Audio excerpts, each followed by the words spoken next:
Welcome, ladies and gentlemen, to another episode of 9/11 Freefall. And I'm really going to enjoy this one tonight because we get to take a step away from the hard evidence of controlled demolition at the World Trade Center on September 11th. Though we are going to be talking about it because we're going to be featuring a very talented young woman who volunteered for us years ago. And now she is breaking out on her own, spreading the 9/11 evidence in her very own way through music. And she's got a music video out, and I'm very terrible with Italian pronunciations, so she's going to correct me in just a moment. But it's called La Caverne. We're featuring this in a bulletin that went out earlier this week. I want everybody to watch this video, spread it around. It's another way of bringing the 9/11 evidence to people who may have never been exposed to it before. But her name is Kristen Gasparini. She was a volunteer with AE 9/11 Truth, as I mentioned, and she is also a very talented musician. She just released this new music video. It highlights the World Trade Center issue, along with the problems taking place in Gaza right now. We've talked about that on the show before. On top of that, she's also a talented writer and very interesting person to talk to. She's got a very unique perspective as a young person growing up in this world that's dominated by big lies, small lies, lies everywhere you can look. We'll be getting into that today. But we're going to be learning more about her in this hour. So let's go ahead and bring her on. And Kristen, welcome to 9/11 Freefall. Hello, very glad to be here. Thank you. So we're going to be talking a lot, and I want to get your deep philosophical thoughts on so many things. But first and foremost, because we talked about it earlier this week through our bulletins to our supporters, you have this music video. I want to get down at the heart and soul of what set you on this road. So, we all have skills that draw us in, make us passionate. What is it about music that drew you in? What kind of songs have you written and performed in the past? Oh, thank you for asking. I am actually just starting with music again after a long hiatus. Before starting university, I actually had a vocal cord paralysis that lasted about 1.5 to 2 years. I'd always been singing since I was a little child, and sort of had this virus that affected my left vocal cord. And the doctor said that it would be permanent. I went back after 6 months and it hadn't come back. So I was actually very sad for some time and thought that my, music dreams or prospects would be over. But after my gap year in Colombia, before entering Wellesley College, I went to another medical appointment and it had come back. However, the muscles around the vocal folds were all tense. And for 4 years of college, I went to basically what was rehabilitation, trying to sing again. It was quite painful. Sometimes I still feel the tension coming up. It's very connected to my emotional state as well. But I am very, very glad that I got this second chance and this opportunity. And I am writing songs about what I feel I want to say. I think that this paralysis was a metaphor of my continuous struggle to figure out a way to say things the right way, things that are very difficult for me to express, whether they be about myself, whether they be about the world more in general.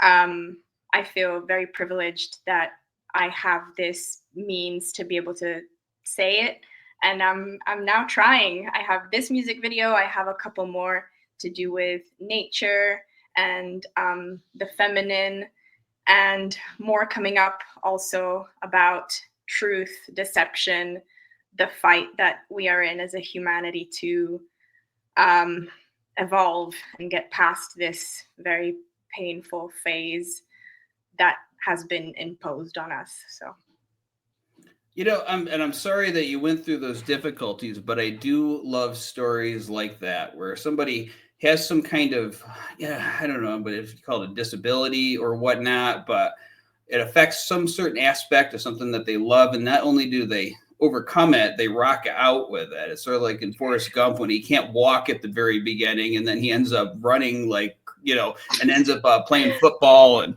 running across America and all of that. Because I grew up, I had dysgraphia. I had a learning disability, and I couldn't write, I couldn't, and now I'm an artist and writer and all of that other stuff. So I love when people can overcome those things. That's awesome. Yeah. Well, I mean, but it shows that, human beings can really do anything that they want to. If they believe in themselves, they overcome it. And and I really believe this about 9/11 truth too. People say, oh, it's a big lie. The government will never admit this or whatever. I really think if we want it bad enough, we really push this, we're going to get some justice on this. So, and I don't think we have an alternative at this point. I think we really got to. No, we have to at least try, otherwise what are we going to just get? More of the same, more misery, more problems, So the words of the song are in Italian, and a lot of the people on this list are not Italian speakers. So just talk a little bit about the message of the song, and also correct my probably terrible pronunciation. I said La Caverne. Give us the actual authentic Italian word for it. That's actually pretty good. It's le caverne. It means the caves. So for people who want to then look at the video, I made a version with English subtitles. Hopefully that helps with the meaning. But the lyrics were inspired by Plato's myth of the cave, which I first learned, I think, when I was 15 or 16. And it had such a huge impact on my psyche that it kept brewing in the background for many, many years. For those who don't know, Plato is obviously one of the most famous, well-known ancient Greek philosophers. His most renowned work is The Republic, which asks the question, what is justice? What does it mean to live in a just society? And it's sort of like a thought experiment. There's Socrates, who's like the main character, having this conversation with his disciples and entertaining the idea that justice is actually just the advantage of who is strongest in society. So whatever the powerful say is justice. And he has to undo that assumption for them. And he does so in a dialogical fashion, so asking questions and reasoning step by step. So it's a very, very how to say it. It's incredible how much of today's situation is actually described in that book with such detail, such precision. Needless to say, it goes from describing the perfect society where there are leaders who are uninterested in egoistic pursuits and instead are guided by the world of forms, so divine concepts for the betterment of everyone. And then as he goes down the description of what's best and what's worse for society, the second to last step is democracy before we get to tyranny. And tyranny is instead the state of society when it is governed by essentially psychopaths, tyrants, who are the people whose soul instead tends towards what is most corrupt in our spirit. Specifically, he says that they have corrupt sexuality and corrupt interpretation of the outside world. So as I went through university, so before entering Wellesley, that's when I sort of learned more about World Trade Center 7 specifically and the demolition of the towers. And this came back in full force, like the significance of this book, and particularly, that's what I was meant to say, the myth of the cave is an allegory, sort of like a metaphor that Plato uses to describe the way in which human beings are deceived with regards to what reality actually is. And although I will say he speaks more specifically of reality, not necessarily to do with like political manipulations or media manipulations. He speaks more of like the fact that the reality that we see around us is sort of like a shell of a deeper, more interesting essence. Although that's the case, it absolutely applies to media censorship, media manipulation, and the intentional manipulation of powerful people to impose just cognitive havoc on the rest of us.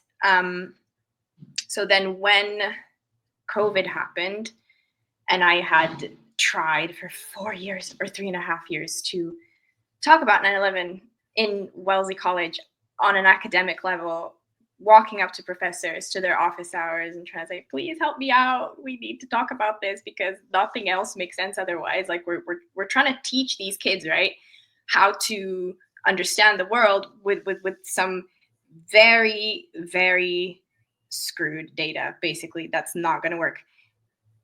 Then COVID happens. It's like, oh, you can't even finish looking at the last big mess that happened, and another one happens. But at that point, I was like, okay, I have to try and say this somehow. And that was a semester where I was reading The Republic in its entirety. And so I was rereading the myth of the cave in its integral form. And the song kind of matured and built itself like through maybe 4 or 5 months for all the bits to come together. But I knew that I wanted it to be that. And so that's how it came to be.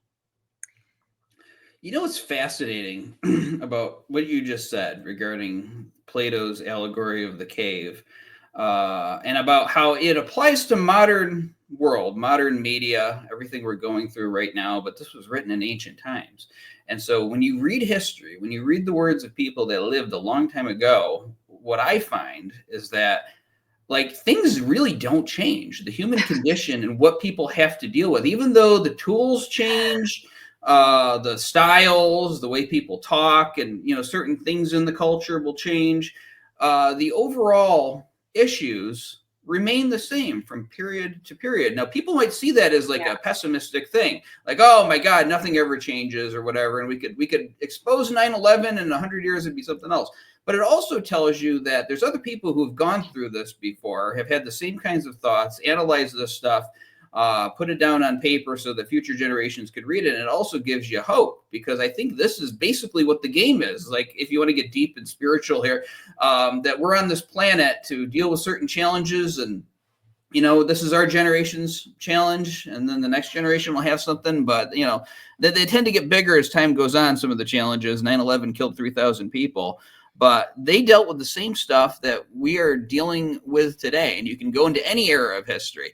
I watched this movie on Martin Luther, and him going head to head with the Catholic Church, and they're showing, they didn't have Fox News and MSNBC and all this stuff, but they would do street shows with images of people burning in hell, and scare people into paying their what is that called? Paying the church to get them out of hell or whatever. It's indulgences. Indulgences. Yeah. There you go. Yeah. So it was the same techniques that they're using today, even before Edward Bernays was born. So it's why people should read history, because you feel less alone when you do.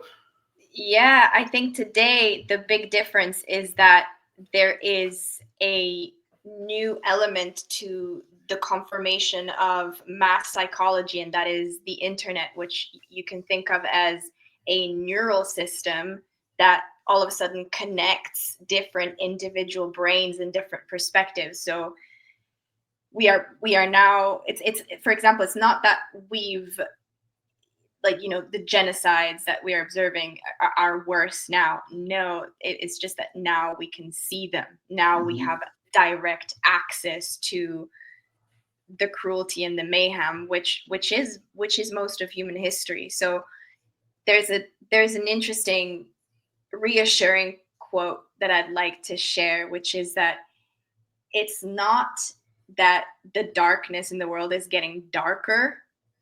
The shadows that we see them more clearly because there is more light. So I try to hold on to that with all my strength, because it is really disheartening sometimes. But yeah, completely agree with what you just said. And some indigenous people say that it's almost like a spiral. So it starts from the center and you just go around and you go around and you go back to the same things. But with each iteration, something changes and evolves and becomes better. So that's another sort of hopeful way to look at it. You know, and the way I see it too is the center starts with people like us. Like, you know, we're going up against the algorithm. So there might be, I don't know, 3,000 people watch this video or whatever. But as we sort of make more of an impact, more, I don't know, what's the more illustrious hosts and people, and we feature some of them at our anniversary event, they take this up and then it goes to politicians. And then in the end, we can, you know, sit and eat popcorn and watch the hearings on C-SPAN as they expose this, and it gets set in history because these bigger people found it okay to take up this issue. So that gives me hope, is that we put that seed in people's minds and they can take it over and do more with it. Now, I really hope so.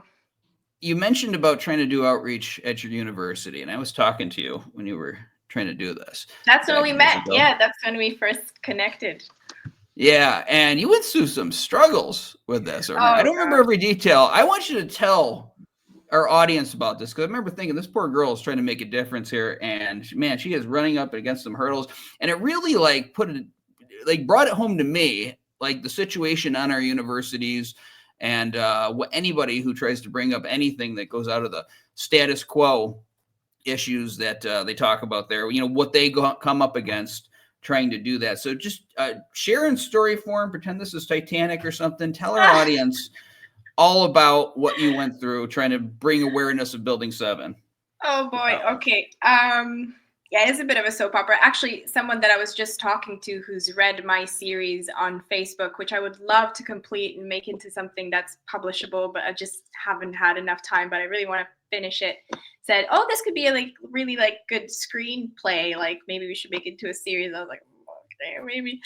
But yeah, quite dramatic. So I got into Wellesley in August 2016.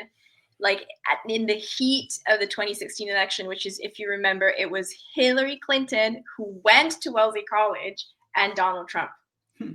So I get into this place, which is amazing, like beautiful buildings and lawns and swans and everything's perfect.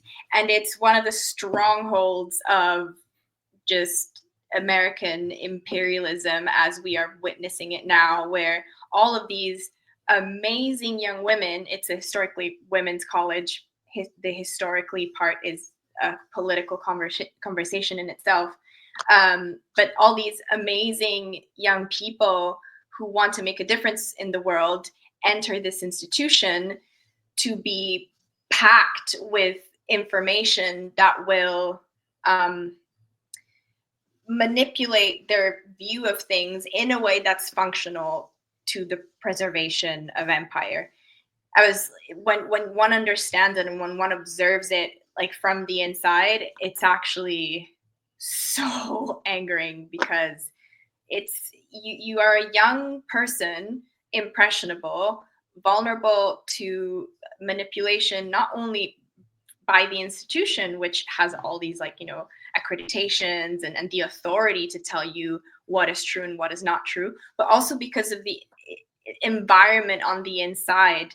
I'm sure you know that college campuses are going through these issues with free speech, social pressure around being canceled or not being canceled, or being considered problematic if you don't follow a certain way of thinking about things, which I will say, from a perspective that I also hold, it is important to hold each other accountable for our behavior and for how inclusive we are towards other people. But I found that at Wellesley, this was becoming perverted in a way that was often just counterproductive, where there was so much energy focused on very performative political correctness and pettiness at times, that we were really losing sight of the bigger picture.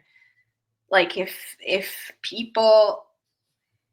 young people are not able to see through the very glossy facade of a candidate like Hillary Clinton or Madeleine Albright, who also went there, and like what their impact was on the world stage in a concrete level, but instead are hailed as these examples to follow, we're going to have a very confused young generation growing up thinking about the world a certain way, and being honestly like bamboozled into working for a system that is failing for everyone.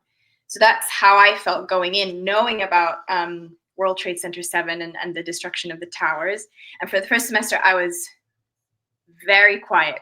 Like, I was never quiet in my life. I'm not a shy person. Now I'm like also battling with this, tension of, okay, I am finally saying what I want to say, which is a bit scary, which is okay. It's part of the process. But at that time, I was for the first time actually quite scared to say anything, because I knew exactly that I would be considered crazy, and I would be considered just a ridiculous for, like, better than anyone else probably. So for the first semester, I was just observing what was happening around me, just like the madness of the election campaign, and really angry at the media. I can't even find the words. Remember, there were like the Podesta emails that revealed that major media companies had colluded with the DNC campaign to promote Trump. And then when he won, he was like, oh, how could this be? Like, we hadn't anticipated this. I was like, well, no, look at the Pied Piper strategy, guys. Like this is documented now. You just don't want to talk about it because it's embarrassing. Anyways, like, I was observing this from my like little corner, talking to like a couple of friends that I was making, but really just progressively depressed and very angry, very sad. The war was going on in Syria. There was lots of false information about white helmets and their role in, the U.S. war against Assad, etc., etc. So there was so many fronts to sort of like think about and manage emotionally at the same time, that I burnt out in December of that year, almost failed all my classes that first semester, wanted to drop out of school, didn't care for any stupid piece of paper degree that would give me the credibility in this very hypocritical society where you're supposed to like get a job, get a career, pay your taxes, the taxes go to the military, and then you sort of just like do it all again and maybe tell your kids, oh, you'll make a difference one day, but like in the expected ways, like don't go crazy. So I was just like out of it for that first semester. And then the second semester, I just took the time to recuperate. I didn't talk much about it. I just focused on like eating, sleeping, showering.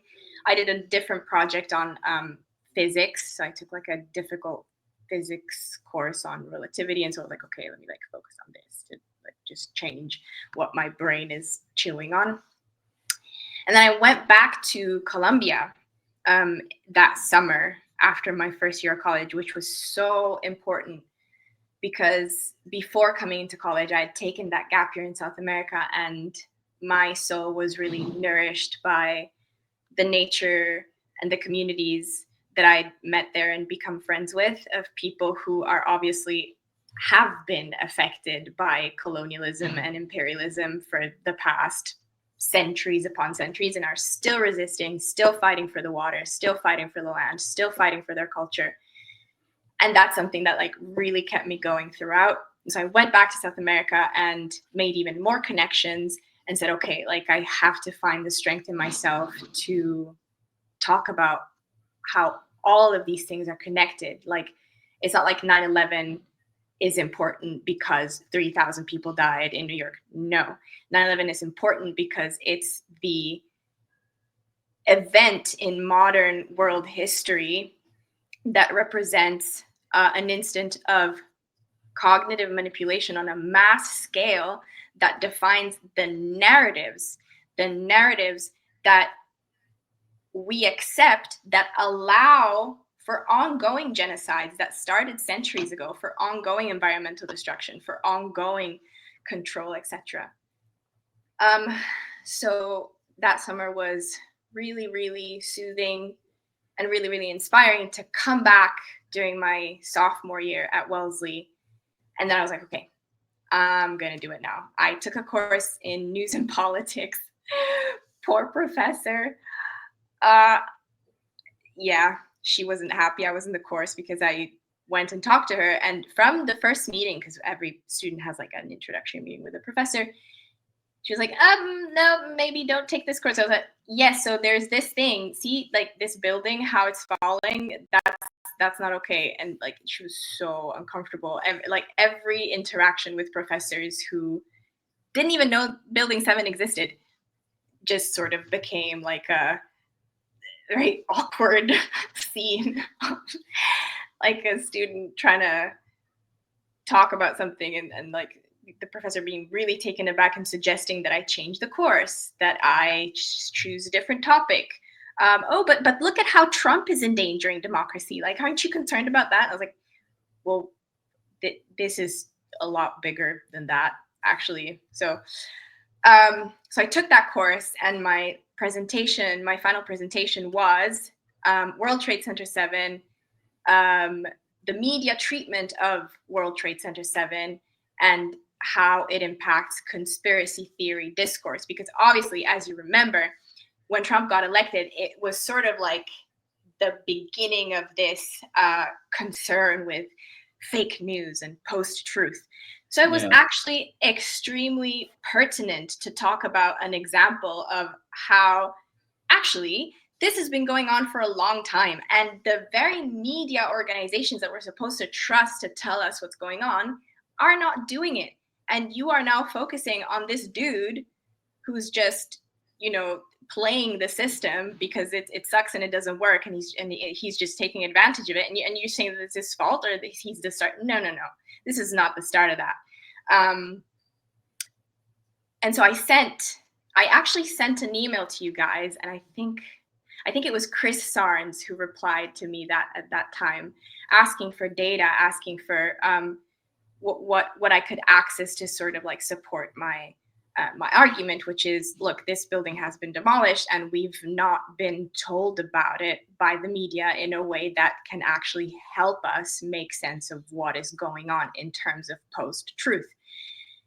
And Chris Sarnes replied, and he was really, really helpful. I accessed a bunch of documents and a bunch of reports about how the scientific method was not upheld in the analysis of the collapse of World Trade Center 7. I had 7 minutes to do this presentation. I don't know how I did it, but I sort of like made it happen. And I had it videoed and sent you guys the presentation. The professor was so unhappy with it. Like when I was done, she was like, okay, any questions? No? Okay, fine, next. And then that was it. That was like the first academic engagement I had with the matter. And after that, I just kept going to professors' offices and trying to tell them about what I'd found out and try to ask them, okay, like how do I talk about this in an academic way? Then I had to choose what my degree was going to be, and I wanted to make my own degree that connects politics and economics and history and philosophy and sociology and psychology to try and explain how we even got to the point where we're all deceived into believing that the state works remotely for the people. And they didn't let me do it.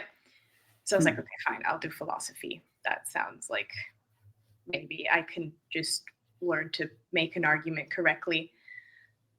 I can't exactly, like I wrote the whole series right now, like things are a bit blurred, but Eventually I took courses because it's liberal arts, so you don't have to do like a set degree where you have to take courses only in one subject. I could take courses in multiple subjects. So I took various courses in sociology, in history, in political science. I did a course on modern authoritarianism, did a course on mass psychology and sociology, where we talked about Gustave Le Bon and the psychology of the masses and conformity versus nonconformity. Took a history course in the history of modern capitalism, took a poli-science course in international security, because they use these like euphemistic words to say, yeah, we're going to just talk about war and how it's an important aspect of the way that things work, and we're going to give you this knowledge and information such that you think in your young brain that this is legitimate and something that needs to be talked about with the utmost seriousness. It was, and in all of this, it was participating with this knowledge at the back of my head that it's such a charade, such explicit manipulation to put a bunch of young people in a room with an authority figure that tells them how they're supposed to think. And I used to ask certain questions and respond a certain way, and other professors told me, listen, if you don't stop it, you're going to have to leave my class or I will lower your grades. There was one time in this international security course where I again told the professor, I had shared some sources about, we were talking about Afghanistan at the time and why the US was still in Afghanistan.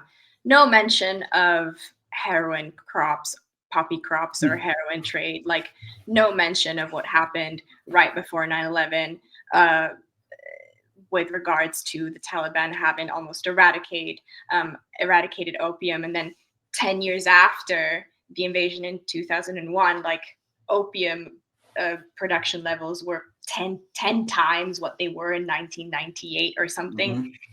It was like no mention of any of this. And so I just shared on the class forum, I shared some information that said, hey, like, why are we not talking about these things as we try to discuss why the US is still in Afghanistan? The professor deleted my post, didn't even tell anybody. He just flat out deleted my post and then sent me an email saying, what you shared is not, they are not proper academic sources. And of course, I'm just entering college. I'm supposed to be learning like what the proper citations methods are. And I think I quoted Michelle Chosudovsky from Global Research, who obviously already at that time was flagged as some conspiracy theorist and whatnot. But this is an economics emeritus professor of economics from the University of Ottawa with several awards for reporting on the economic effects of war in the Balkans, for example, awards for the humanitarian contribution of his work. And you're just telling me, no, this is anti-Semitic. That's what he said to me in our meeting. And then I asked him in that meeting after he told me that, okay, well, how many buildings fell on 9/11 at ground zero? And he looked at me and was like, wait a second, what does this question mean? I was like, no, just answer the question. How many buildings fell at ground zero on 9/11? How many buildings fell completely? Like, this is a malicious question and I do not want to answer, and I will not answer it. Okay, so this professor taught an entire course on 9/11 and the war on terror, and he wasn't able to answer how many buildings fell at ground zero on 9/11. After that, he dismissed me from his office and said, yeah, well, either you take the course credit non, so without like a specific grade, or I might fail you, sorry. So then I went to the dean of students, and he had already emailed the dean of students. So when I got to the dean of students, the dean of students was like, Yeah, we see that maybe you should go take courses in the Peace and Justice Department. We think that might be a better fit for you. Because yeah, the professor unfortunately can do whatever he wants in his classroom. That's his rules. And so you have to just like, obey his rules. And I was like, okay. So I took the course credit on and stayed in the class and kept saying everything I had to say throughout, and I passed the class. So he couldn't fail me actually. Um, so that was like just some examples of how ridiculously frustrating it was to be there during that time. Then I started trying to figure out how to open the conversation, because obviously like the institution itself wasn't going to help me. How was I going to do it just on my own? So I tried to start a club, and people started making fun of me, just other students, because I was out there just like with a little poster saying, "Did you know that a third building fell on 9/11? Like, what does this mean?" And some people, you could see this is the interesting social aspect of it. People would come to the table shyly and kind of ask, but then they would be scared, because if anybody else saw them walking up to me with interest, then by association you would also be shunned. Like it's the kind of social environment, and that's ultimately the problem with trying to tell the truth about this, is that people are concerned that they will be seen as less intelligent or as silly if they think a certain way. We have to stop, like, everybody just needs to stop thinking and feeling that way. Just decide what you think for yourself. Decide what you think for yourself, and don't worry about what other people think. Because that was just such an environment for herd mentality in so many ways. Wellesley College was brutal with regards to shaming people for the silliest things, like a white girl having dreadlocks, for example. No, you can't have that because you're not black and you're culturally appropriating. Give me a break. Like, this is counterproductive, in it, if anything. But it was like that for so many things that me doing that was like, oh my goodness, how can she do this? It was like that when I went to college too, and we didn't have 9/11 yet, but there were other things, and if you just sort of brought your own perspective, like, this is what I learned quick. And I was not even as bright as you are. I was, concerned with maybe two things, which was comic books and girls and, all of this. But if you kind of gave your own opinions on something in a class and you didn't agree with the professor, you felt it. And what I learned is if you find out the professor's bias on a particular issue, watch this particular film, right? And, get the message from it, write a paper. I didn't even watch the film. I just wrote the paper because I knew what she would want us to say. I got it back A+, brilliant. So I figured out the system quick. And I'm not saying this to brag or anything out there. This is actually not good. I don't want to live life like this, but it got me through. And it really just kind of, brought down my own opinion on the value of universities. And then some of the things that I have seen in recent years, it feels to me, and I'm going to ask you for your opinion on this, but it just feels to me that it's just a money-making operation now, where it's more concerned with, creating the social environment for your kids who are ready to leave home. They want their independence and all of this, but you're not really getting a real education, you're not being taught how to think. Now, I want to get your opinion on the state of universities, if it really is making people intellectuals right now. My computer is about to die because I forgot to plug it in. So because you're so articulate, no, it's okay. I'm going to let you take over for a minute while I handle that. So the show is yours. Give us your thoughts on that. All right. The state of universities and education in general. Well, the overarching comment is that the education system is completely antiquated. It was formulated during like the Industrial Revolution to build obedient, efficient workers. And it's just never evolved since then. And particularly, it's abandoning young boys, because boys, they just learn differently. Like, they're not meant to sit behind a desk for hours on end. They're meant to learn by moving around and doing and cooperating with each other. So this education system in general is broken in so many ways.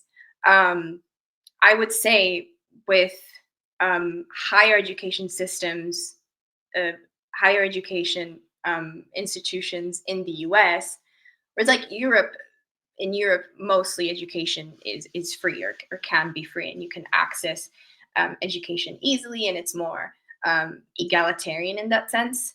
In the US, it's very prohibitive.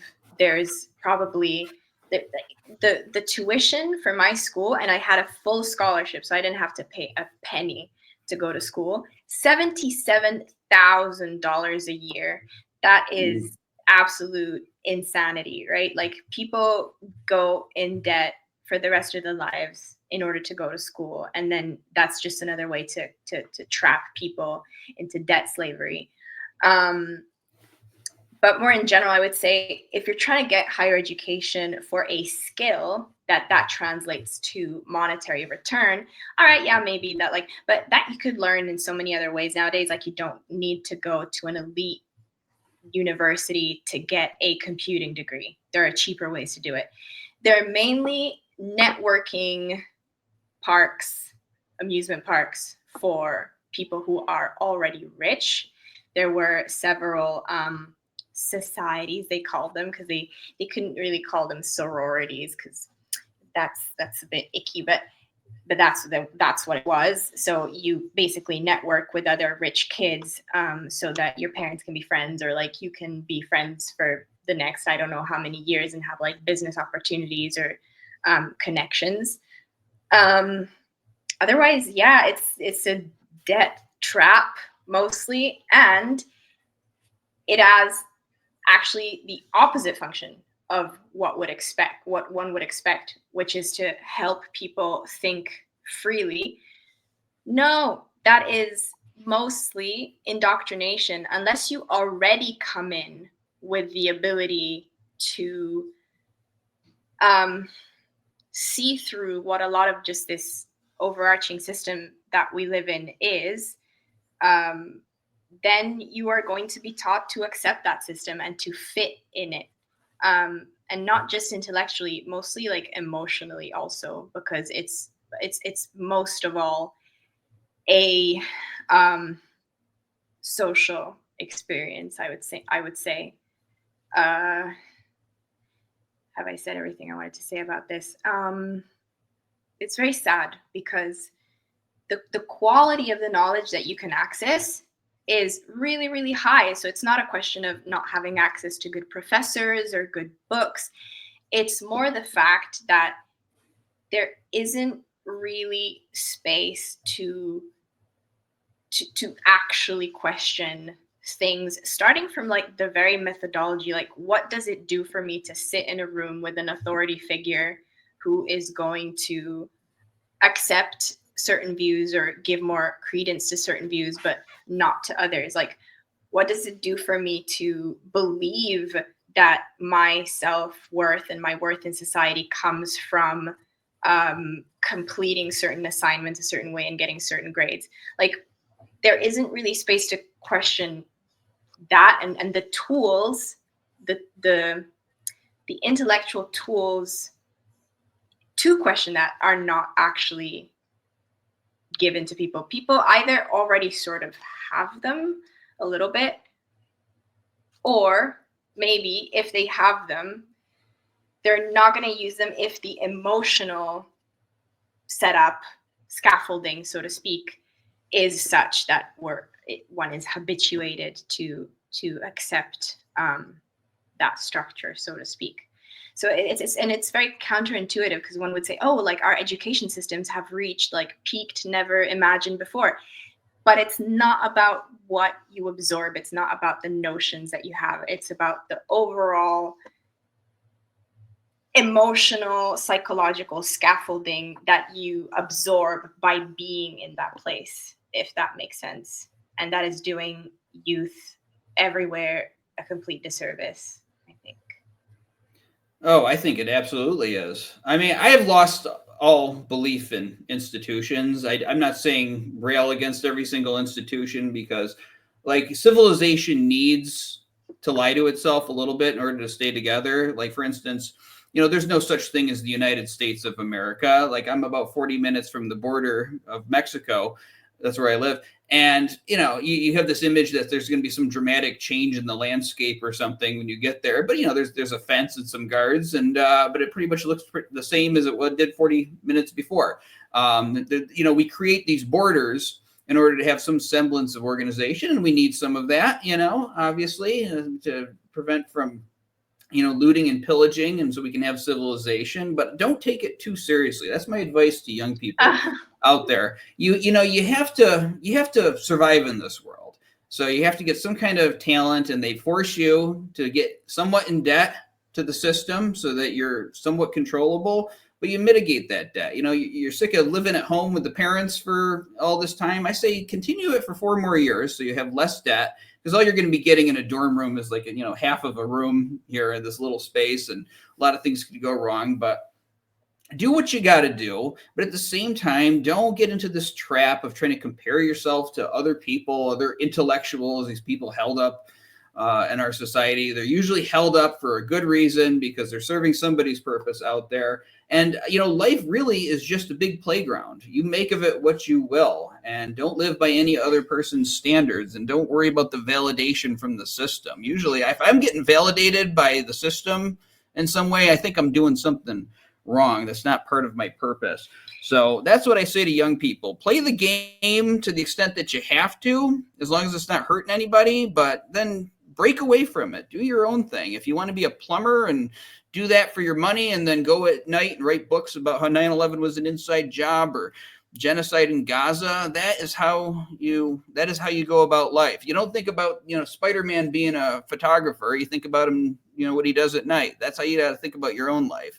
And that's where the value really comes. Yeah, and that has so much to do with an emotional education, an education about your spirit first and foremost. That's why that should be the focus, such that each person doesn't get trapped into that self-concept and concept about how they have to go about life. So before any notion, maybe focusing on the knowledge of oneself and trust in oneself,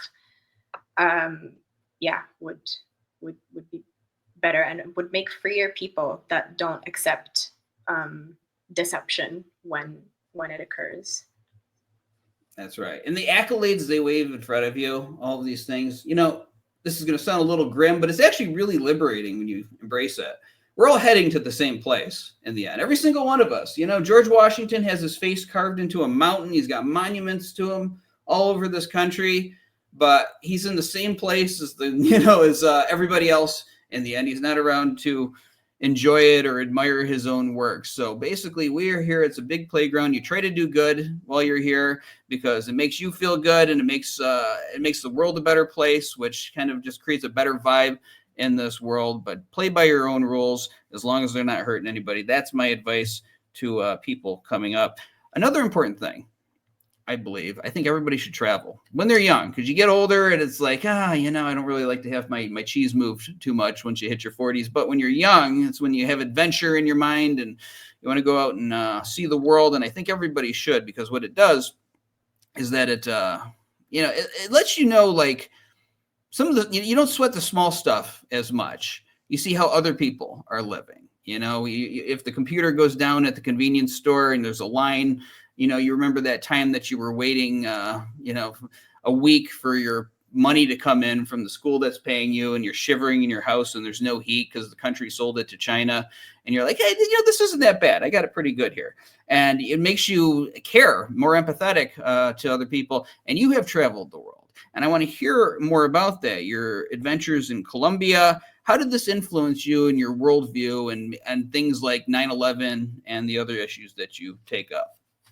That was, I think, the major blessing in my life, together with a supportive, loving family, which is the bedrock for everyone. So I feel very, very blessed in so many ways. But going to South America actually, it started with United World College, because I had another scholarship when I was 17 years old to study for 2 years with 200 kids from 100 different countries. in this program that tells you education is a force to unite peoples and cultures for peace and a sustainable future. And it's, this idealistic also breeding ground for people who tend to go change the world in the expected ways. Like there was like some statistics that said like most of these people go work for the very useful United Nations and the IMF and World Bank or JP Morgan or Goldman Sachs and stuff.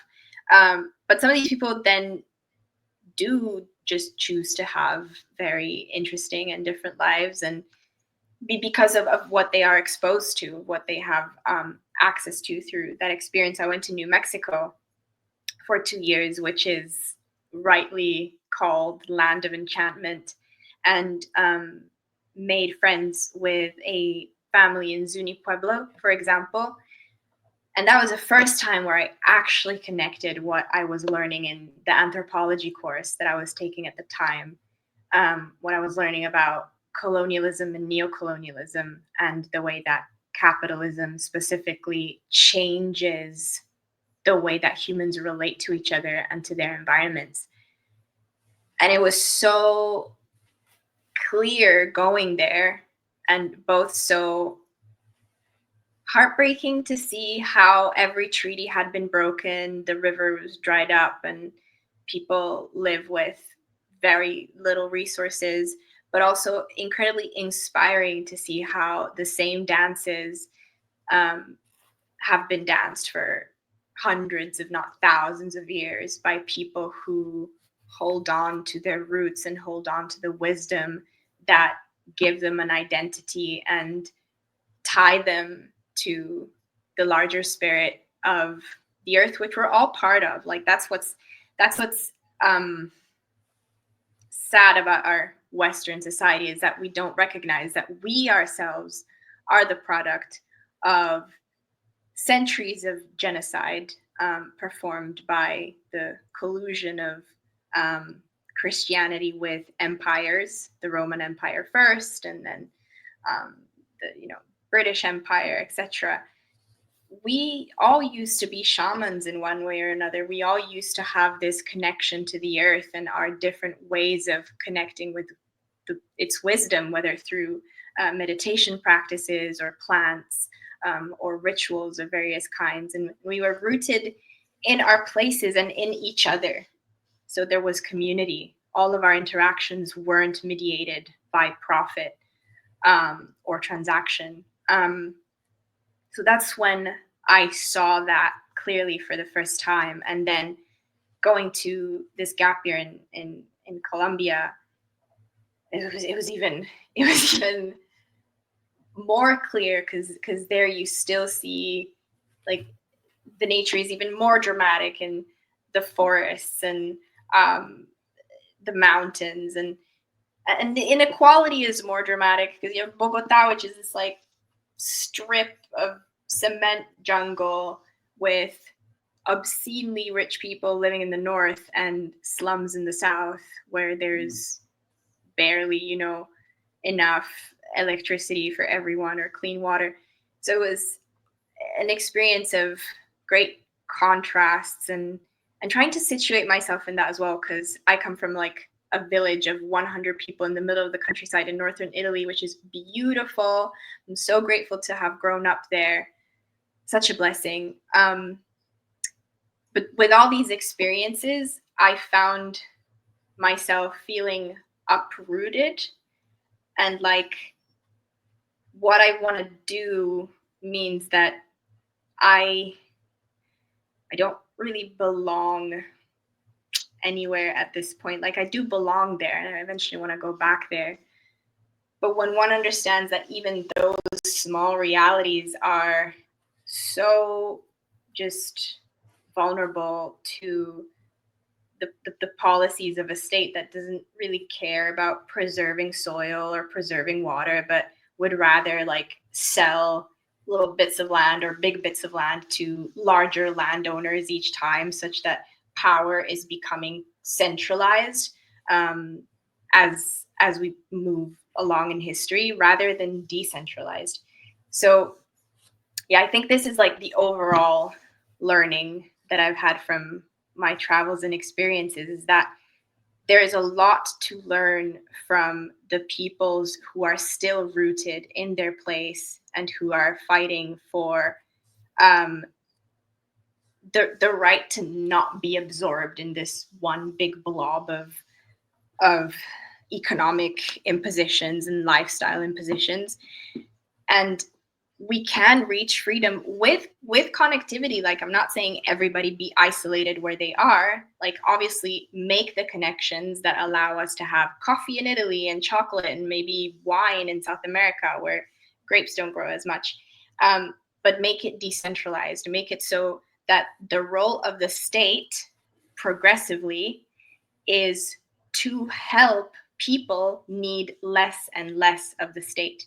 So it's almost as if we need the institutions that we have built so far, because those are a human technology that has been useful for us to get up to the point where, like, we can communicate the way that we are, and like we can discuss the way forward, but make it so that you need those institutions less and less, that you sublimate those such that you are as self-sufficient as possible where you are, understanding your ecosystems, understanding your topology, understanding how to take advantage of the resources that you have around you without depleting them, understanding why culture would develop a certain way for a certain group of people, and being open-minded enough to change it. Don't fossilize in old ways necessarily, but preserve the wisdom that has brought you this far and learn from it what you can apply to the way that what we are doing now, such that it's useful and not counterproductive. I think we've gotten to a point, obviously, where like now it's very clear that states are serving not the people, but they're just tools for some among us who want more than everybody else and who take more than everybody else. And if we don't recognize this, then we're just all gonna be colonized. Like, it's not like colonization is happening just to people who have a different color skin. Like, every one of us under this system is at risk of losing our human freedom. Yeah, so I'm empowering people. That is too radical. You know, we got to surrender to the state, let them tell us what to think, how to act, and as long as we're good boys and girls, we get our diploma and we go to work every day and pay those taxes, we'll be okay. Of course, I don't really think that. I think this is absolutely my philosophy as well. I think that we should have as little government involvement unless it's absolutely necessary. You make people empowered, and great things come from it. You know, we are at the end of the hour here, and this happens every time I get an interesting person on the show. It's never enough time. We may have to bring you back at some point, but say the name of the song one more time, and we're going to have it up at ae911truth.org. I always mispronounce foreign words to me, so say the name of the song one more time for our audience. For sure. It's Le Caverne, and when you go look for it, it's the title that says English subtitles, so you can read what the words mean. Le Caverne. All right. Very good. Kristen, thank you so much for coming on 9/11 Freefall tonight. Thank you so much. Happy to be here.